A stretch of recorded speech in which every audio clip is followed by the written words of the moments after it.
everyone, I'm Megan Sullivan and welcome to the History and Games channel, where I play historical fiction games and talk about the real stories these games are based on. Today, I have a question for you. Where the heck is Titan Quest II?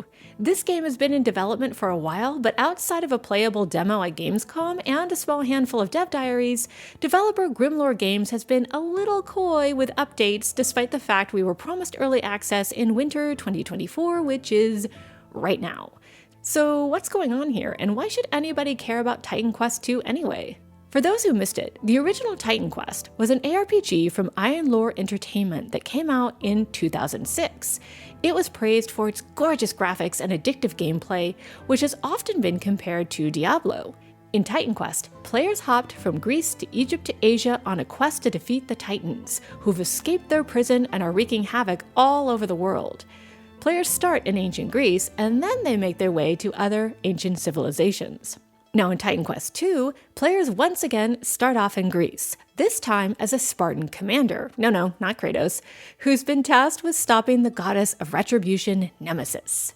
For reasons that are not quite yet clear, Nemesis has been corrupting the Greek fates and punishing all those who oppose her, and the player protagonist will have to fight alongside the gods in order to stop her. We really don't know anything more about the story right now, and we don't even know if there will be other countries to visit, but there are some exciting gameplay features to look forward to. As I recounted in this article I wrote for Epic Games Store last month, there are a few reasons to be super excited for this game. The first is a flexible and customizable character creator. Not only does Titan Quest II keep the flexible features of the first game, but it doubles down on customization by introducing a number of specific skill modifiers. These modifiers allow players to go even crazier with character builds by letting them alter each skill's properties to suit their needs. This in turn creates an intriguing number of ways to approach combat. Another exciting feature is improved enemy AI. Whether they're a small band of enemies or a giant behemoth, foes won't just come at the hero mindlessly.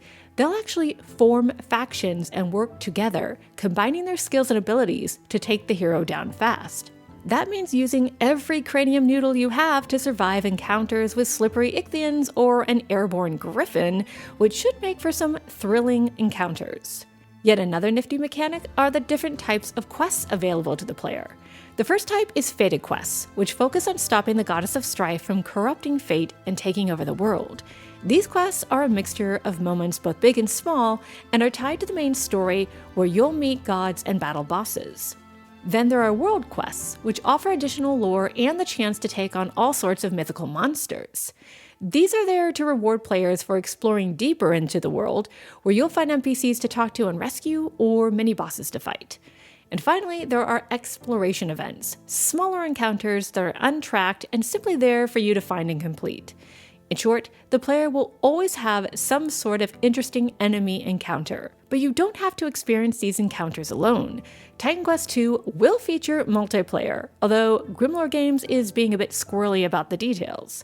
I'd assume, though, it works the same way as it did in later iterations of the original Titan Quest, which involves letting players either host a gameplay session at their preferred difficulty level or join a group via an easy-to-access menu option.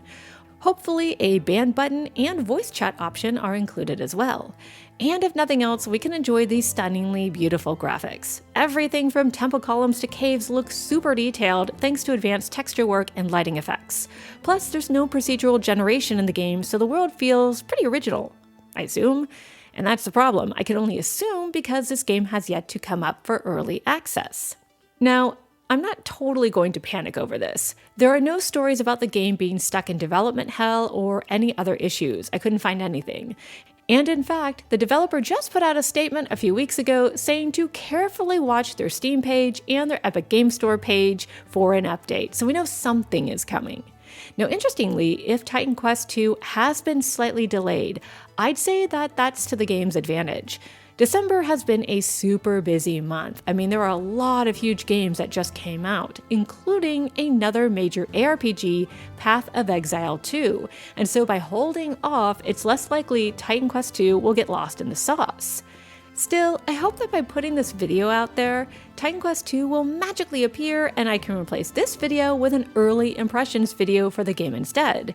But either way, I'm super excited about this game. I love Greek mythology, I enjoy games like Diablo, and I love exploring big, beautiful worlds. Are you guys excited for Titan Quest 2? Let me know in the comments below. Thank you so much for watching, guys. See you later.